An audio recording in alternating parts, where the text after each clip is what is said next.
கன்னியாகுமரி. ஏன்னா மக்கள் நல கூட்டணியாக சோபிக்காத ஒருத்தவங்க திமுக கூட வந்து சோபிக்கிறாங்க. ப்ளஸ் வந்து திமுக தனித்து நின்று போட்டியே பெறாத பொழுது கூட்டணி பலத்தோடு தான் அவங்க ஜெயிக்கிறாங்க. அப்படின்றப்போ ஒரு இன்டாக்டாக தானே இருக்கிறாங்க அவங்க. இவங்க ஏன் பிரியணும், ஏன் காங்கிரஸ் கட்சி தனித்து போகணுன்ற ஒரு நிலைப்பாட்டை நோக்கி கருத்துருவாக்கம் செய்யப்படணும்.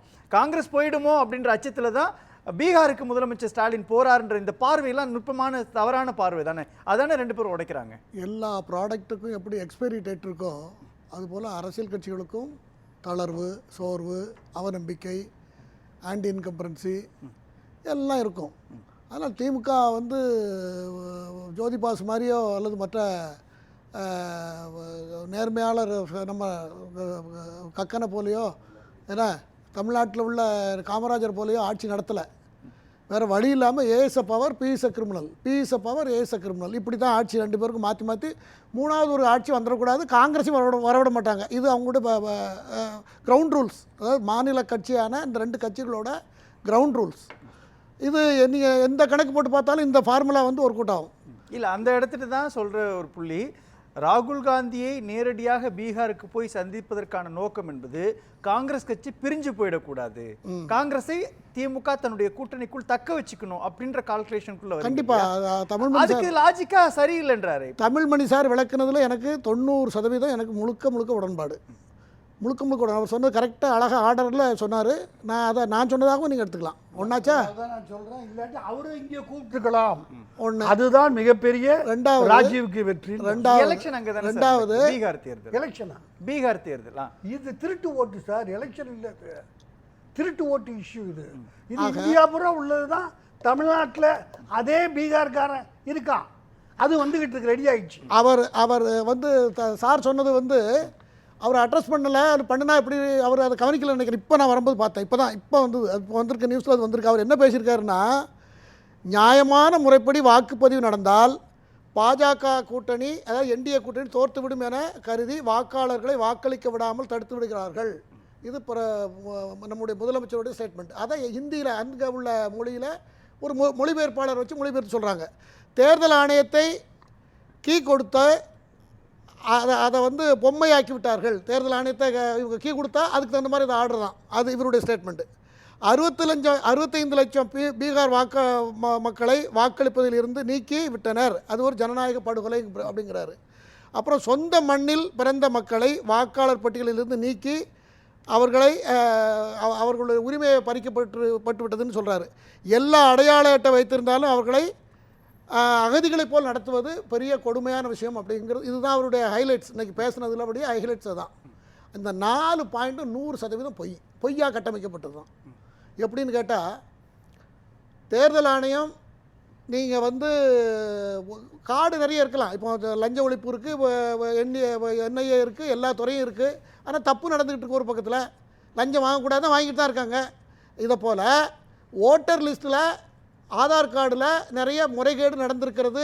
அது மனுஷன் செய்ய வேண்டியது. எல்லாத்தையும் ரூபா நோட்டே கள்ள நோட்டு அடிக்கிற மாதிரி அடிச்சிருவான். அதெல்லாம் இருக்கட்டும். அதனால தான் நாங்கள் அதை மகாராஷ்டிராவில், கர்நாடகாவில் நீங்கள் ஓஹோன்னு கத்துனதுனால நாங்கள் வந்து எஸ்ஐஆரை போட்டு பீகார்லேயாவது சரியாக நடத்துவோம். அந்த கம்ப்ளைண்ட்டை ஏன் திரும்ப இங்கேயும் கண்டினியூ பண்ணிட்டாங்கன்னு சொல்லக்கூடாதுன்னு சொல்லிட்டு அவங்க பண்ணி அதில் 65 லட்சத்தில் 36 லட்சம் பேர். இல்லை, நான் கேட்குறது என்னென்னா, முதலமைச்சர் ஸ்டாலினுடைய பீகார் பயணம்ன்றது என்ன நோக்கத்திற்காக? அந்த நோக்கம் வந்து அரசியல் ரீதியா இதை வச்சு எதனா கணக்கு போடுறாரு. முதல்ல அவர் சொன்ன 4 ஸ்டேட்மெண்ட்டும் 100% சுயமாக சிந்திக்கக்கூடியவங்க, அரசியலை டெய்லி கவனிச்சுக்கிட்டு இருக்கிறவங்க. இவங்க பொய்யா கட்டமைக்கிறாங்க. இந்த கூட்டணியே மொத்தத்தில் ஆண்டுகள் சேர்ந்து மடங்கட்டின ஒரு கூட்டணி அப்படிங்கிறத இந்த ஸ்டேட்மெண்ட்டை வச்சு மக்கள் முடிவு பண்ணிடுவாங்க. ஆனால் அந்த கூட்டணி தானே சார் மாநிலங்களில் இல்லை, தேர்தல் ஆணையத்துக்கிட்ட கம்ப்ளைண்ட் கொடுங்கன்னு அவங்க கேட்டாங்க. நீங்கள் எல்லாம் சரி, இப்போ ஒருத்தன் 2 ஓட்டு போட்டிருக்கான், நம்ம 3 இடத்துல ஓட்டு போட்டிருக்கான்னு சொன்னால் அதை கொண்டு கொடுங்க, நாங்கள் உடனே ஆக்ஷன் எடுக்கிறோன்னு கேட்டால் கொடுக்கணுமா இல்லையா? தெருவில் நின்று பேசிட்டு நீதிமன்றத்தில் தீர்ப்பு எதிர்பார்க்க முடியுமா? எனக்கு ஒரு பாதிப்பு சார். தெருவில் நின்று நான் பேசிக்கிட்டே இருக்கேன், மைக்கை பிடிச்சி பேசிட்டு கோர்ட்டு தீர்ப்பு தரல, ஆனால் நீதிமன்றமே வேண்டியதில்லைன்னு நான் சொல்ல முடியுமா? அதே தான் அவர் பண்ணிக்கிட்டு இருக்காரு. அதுக்கு நம்ம முதலமைச்சர் ஆதரவு. இல்லை, அதில் பார்க்குறது பஞ்சாப் முதலமைச்சரை இங்கு அழைச்சிட்டு வந்து அந்த காலை உணவு திட்டத்தினுடைய விரிவாக்க பணியில் அவர் தன்னை இணைச்சிக்கிறதும், இன்னொன்று இங்கேருந்து ராகுல் காந்தியுடைய யாத்திரைக்கு போய் இவர் பங்கேற்கிறதும், தேஜஸ்வி யாதவ் உடன் நிற்கிறது அப்படின்றதும் ஒரு பாஜகவுக்கு எதிரான ஒரு அலைன்ஸை ஸ்ட்ராங் பண்றாரு தானே கண்டிப்பா முதலமைச்சர் ஸ்டாலின். 100% அது தமிழ்நாட்டுக்குள்ளே இம்பாக்ட் கிரியேட் பண்ணும். அவங்க முயற்சி அதை பண்றாங்க. ஆனா இவங்க செய்யறது அத்தனையும் நேச்சுரல் எகெயின்ஸ்ட் நேச்சுரல் எகெயின்ஸ்ட் லா சுப்ரீம் கோர்ட்டில் ஒரு கேஸை போட்டு அந்த 14 கொஸ்டின்ஸ் பிரைம் மினிஸ்டர் பிரசிடென்ட் கேட்ட கேள்விக்கு இப்போ அக்கு வேற ஆணி வேற விவாதம் நடந்து கொண்டு இருக்கிறது. அநேகமாக கவர்னர் பவர் என்ன, குடியரசுத் தலைவர் பவர் என்னங்கிறது டீட்டெயில்டாக ஆர்டராக வந்து தமிழ்நாட்டுக்கு எதிராக போய் முடியும். இப்போ அநேகமாக ஒரு வாரத்திலே 10 நாளிலேயோ அது வரைக்கும் ஹவா இருக்காரா வேற யாரும் வராங்களாங்கிறது தெரியாது. எல்லா மாநிலங்களும் தாக்கல் பண்ணி எல்லாம் பேசிகிட்டு இருக்காங்க. அது ஒரு பக்கம் இருக்குது. எடுக்கிறது எல்லாமே எதுவுமே குவாலிட்டியாக இருக்கக்கூடாதுன்னு முடிவுக்கு வந்தால் என்ன பண்ண முடியும்?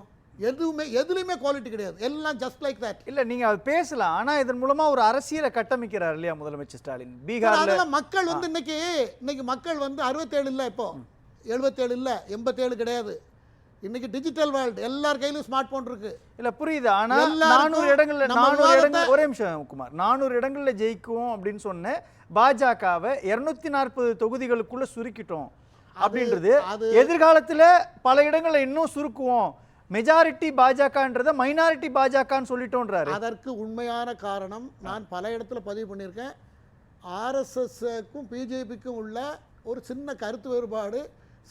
உத்தரப்பிரதேசத்தில் சில இடங்களில் எங்களுக்கு ஆர்எஸ்எஸ் தயவு இல்லாமல் நாங்கள் இயங்க ஆரம்பிச்சிட்டோம் அப்படின்னு ஒருத்தர் ஸ்டேட்மெண்ட்டு, அதுக்கு அவங்க கவுண்டர் ஸ்டேட்மெண்ட்டு, இதெல்லாம் அங்கே தேர்தல் சமயத்தில் லாஸ்ட் மூமெண்ட்டில்.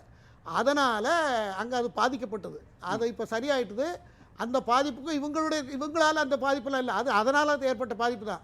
அதனால் இவங்க அப்படி பெருமையாக பேசிக்கிறாங்க. இவங்க சொல்கிறது அத்தனையும் போய் சார் ராகுல் காந்தி எடுத்துக்கங்க. நம்ம ஹிண்டன்பர்க் இஷ்யூ அதானியை பற்றி பேசுகிறது பொய்ன்னு வந்துட்டுது. ஹிண்டன்பர்க் ஆஃபீஸே கிடையாது இப்போது என்ன. அதுக்கப்புறம் ரபேல் இஷ்யூ எடுத்துக்கங்க.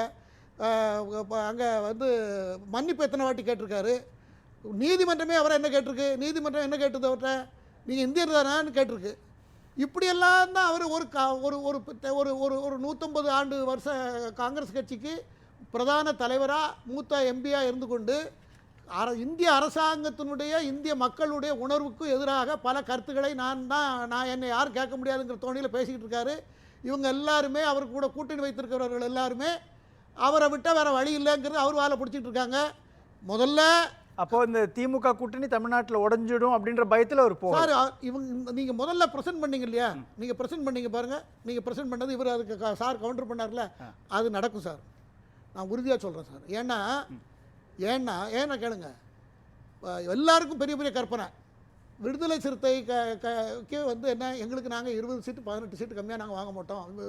நம்ம வன்னி அரசு பேசுகிறதெல்லாம் கேட்டாக்கா இப்போவே எழுதி கொடுத்துடலாம்.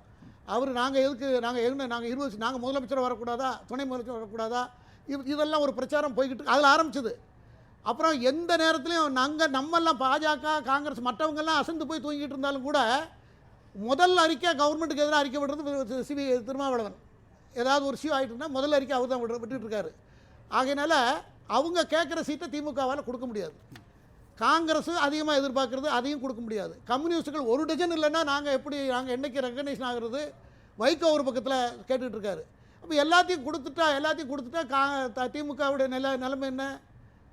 அதைத்தான் அவர் சொல்கிறார். அதனால் இதில் ஒரு பயம் ஏற்பட்டு தான் நீங்கள் கரெக்டாக அந்த பாயிண்ட்டை பிடிச்சி பேசுனதில் எனக்கு நிறைய உடன்பாடு உண்டு. இந்த சூழ்நிலையில் தான் கடைசியில் போய் அதை புத்தூர் கட்டு போடுவோம். எல்லாம் கிட்டத்தட்ட புத்தூர் கட்டு மாதிரி தான்.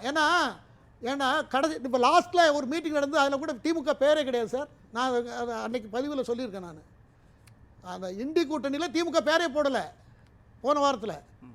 ஆகையினால இந்த விஷயங்கள்லாம் போய் கொண்டு இருக்கிறது.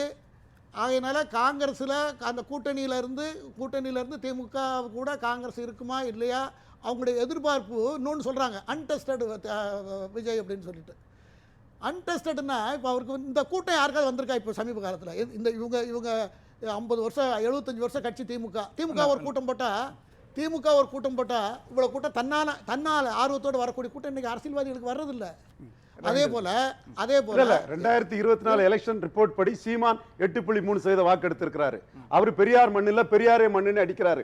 இதை பிடிக்காதவங்க தான் untested not proved Vijaya Seeman nullify பண்ணதுக்கு பண்றாப்புல.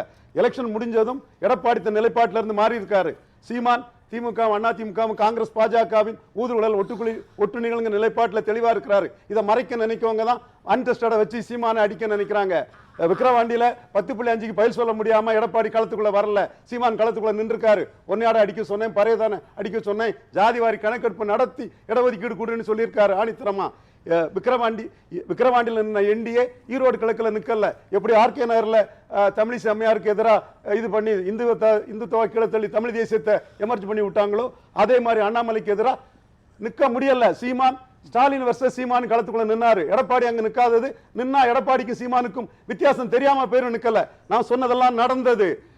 விஜய்க்கு ஓட்டு சதவீதம் எதுவும் 2024 ரிசல்ட்ல இல்ல.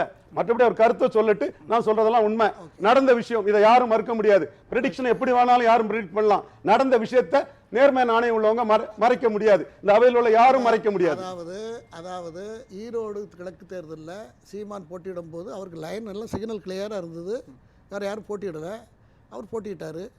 அவருக்கு வேறு நிறைய எதிர்ப்புகள் இருக்குது, அவருக்கு ஓட்டு வந்தது. ஆனால் இந்த தேர்தலில் அதை எதிர்பார்க்க முடியாது. அவருடைய ஓட்டு முதல்ல பாதிக்கப்பட போகிறது சீமான் வளர்ச்சியில். அவர் ஏன் வருத்தப்படுறாருனாக்கா, இந்த விஷயத்தை நீங்க மறக்காதீங்க. பிஜேபி நிக்க முடியல, பிஜேபி நிக்க முடியல. பாமகவை நம்பி நின்னாங்க விக்கிரவாண்டியில. அண்ணாமலைக்கு எதிராக பொறாமையில நிக்கல, தமிழிசைக்கு எதிராக பொறாமையில தலைவர நிக்கல. அதனாலதான் சீமான் எழும்பினார். நானே சொல்றேன். நடந்த விஷயத்தை முதல்ல ஒத்துக்கிட்டு, நடந்த விஷயத்தை ஒத்துக்கிட்டு அடுத்த ப்ரெடிக்ஷன் சொல்லுங்க குமார். ஒத்துக்கிட்டு தான் சொல்றேன். அவர் கொடுக்கிற மக்கள்கிட்ட கொடுக்கிற வாக்குறுதிகள், அவர் எடுக்கிற அரசியல் நிலைப்பாடுகள், அப்புறம் மற்ற பல விஷயங்கள்ல சீமானுக்கு செல்வாக்கெல்லாம் வளருங்கிறது எனக்கு உடன்பாடு இல்லை. பேசலாம் ஒரு சின்ன இடைவெளி.